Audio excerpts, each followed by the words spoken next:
Alright, now guess what? We could use our AoE skill and bam, look how nice that is.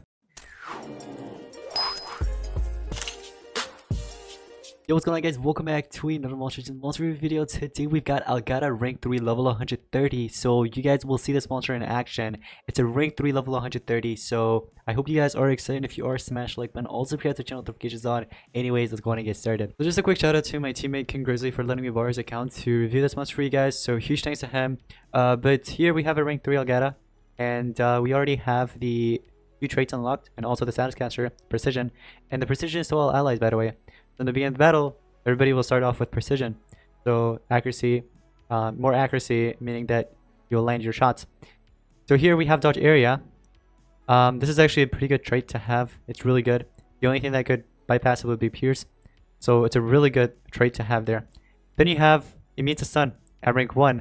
So this comes in handy in some cases, but you don't really need it most of the time. But dodge area is really good though. Then you have status caster, precision to all, of course, like I mentioned earlier. But let's take a look at the stats. I haven't done an analysis on this monster, so this is just going to be a review. And I've seen the stats. I've got to say, the life, it's terrible. This monster's life is terrible. it really is. So here, as you guys can see, at rank 3, you have 160,209. Comparing it to the current monsters, it is low. Then you have 9,366 speed. I've already seen it at level 100, and level 100 speed, or just this monster's speed in general, it is really high. So you got a really good amount of speed, but your life sucks. You don't have to worry about the power though, since it's not an attacker. But King Grizzly went with triple speed. I like this, and also mutated with life. You definitely need this, so if you have something like this, give it. So yeah. But anyways, with all that being said, let's go on and take a look at the skills. So the 4 skills that he went with, the 4 best skills, is Dioxide Release, which is a moderate nature damage to all enemies. Applies vulnerable and poison to all enemies. So you're applying vulnerable, which increases incoming damage by 50%, and on top of that, poison. So the power is reduced by 20%, right? And also you're dealing damage. That is actually a pretty good AoE. Let's see what else we have. This toxin skill is a heavy water damage to one enemy, applies total damage reduction to one enemy. Okay, I thought it was going to be an AoE, but it's a single target, total damage reduction. You also have Breeding Recovery, which removes all negative status effects from one ally, applies double damage to one ally, requires cooldown. Okay, so it's a self-support skill. Well, not really self-support. It could be a team support too, of course. So if you want to use it to anybody, you can. We also have Oxygen Refill, which is a triple damage to all allies during one turn, applies stamina regen to all allies. That's really good. AoE triple damage? Oh man, that is really good. The ultimate Submerged World. It applies Mega Stun to all enemies, poison, and drowned. So if you can actually land that Mega Stun to all of them, the poison and drowned will deal quite a large damage for 2 turns since they're Mega Stunned. Let's take a look at the other skills that are here. Dizzying Toxin. It's a low water damage to all enemies, applies major damage reduction to all enemies. So 50% less damage. If you want to go with that, you can. It's not the same as this. This one's single target and it's total damage reduction, so the enemy will be able to hit you not even for like 1 damage. You know what I mean? And then the Dizzying Toxin is just 50% less damage, so it's major, and it's AoE. So it's really up to you if you want to go with the AoE or single target.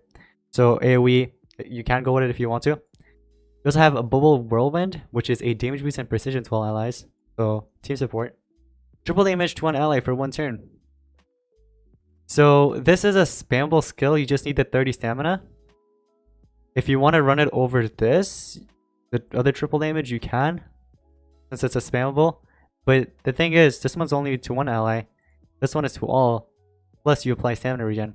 And I know that 3 turn cooldown is pretty high with 48 stamina cost, but if you want to go with this one, it's up to you. You also have one Celled Plant, which is a moderate water damage to one enemy, applies vulnerable to one enemy. So it is a spammable skill again. You just need the 30 stamina, and you're applying vulnerable as well. Now, can you run this monster as an attacker? Yes, you can. You just need to swap these 2 skills. Or actually, you don't even have to swap the Oxygen Refill. You can just use this for yourself.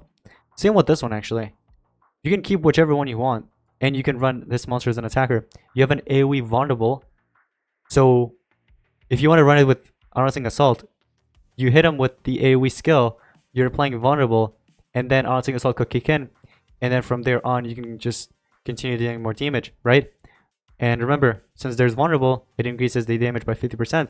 So for example, right after, you can hit him with like dizzying toxin, or for example, this heavy water damage if you want to run that. You also have this other vulnerable skill if you want to run it.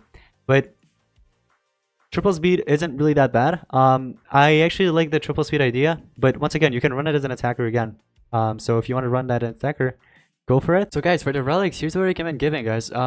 For the staff, so you have staff and SN. For staff, I recommend giving either Master Staff, Cane of Atlantis, or you can do like Pumpseed Staff if you want to go with that. If you don't have Master Staff and Cane of Atlantis, you can do that. But I recommend giving Master Staff if you have that. So highly recommend giving this, all right, or the other two that I mentioned. And then for SN, pretty popular to use either Ural SN or Flamar's SN. One of those two. If you want to go with Zion's SN, you can, but here's the thing.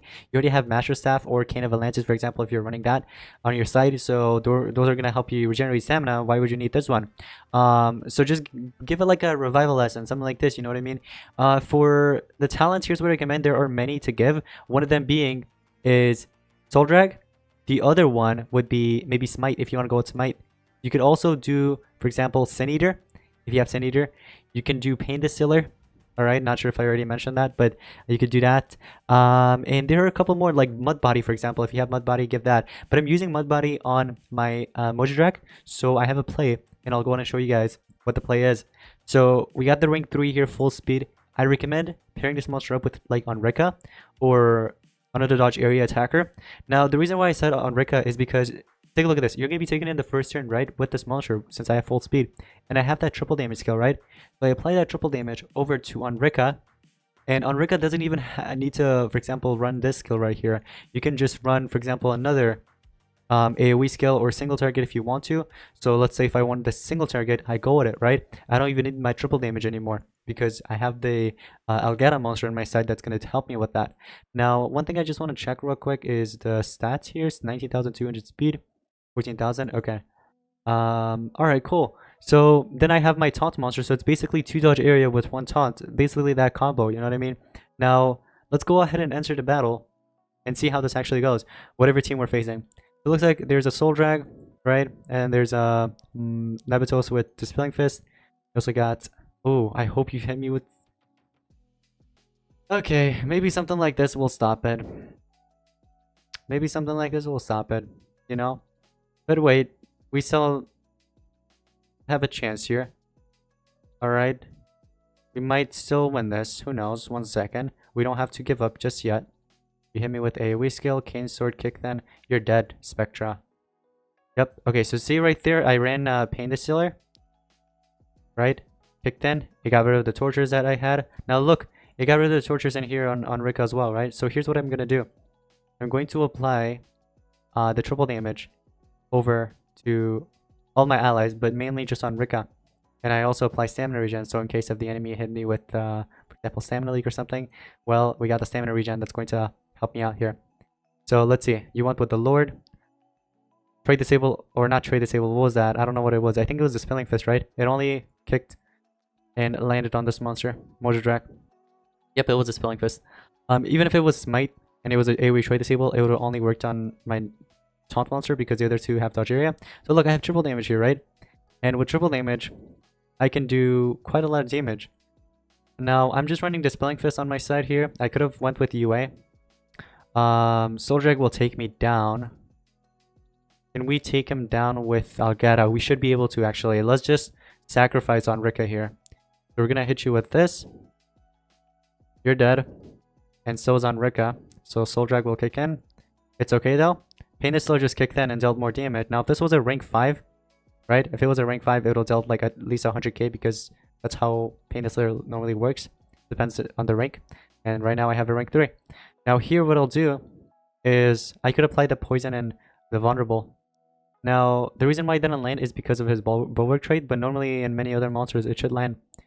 I'll go ahead and remove that and apply that shield to myself. Now here's the thing. I hope this actually works. It didn't work. Oh, that's just terrible.